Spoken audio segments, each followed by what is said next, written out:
In news making headlines around the state, Governor Gavin Newsom is vowing to increase California's firefighting force from the sky. His pledge comes in the wake of those devastating Southern California wildfires and as we enter the peak of summer.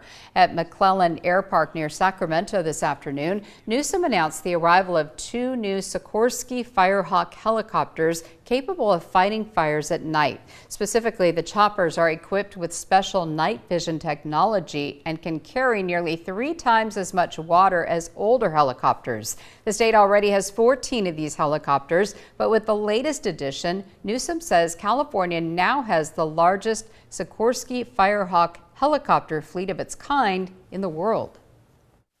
Doing all we can to meet these challenges head on.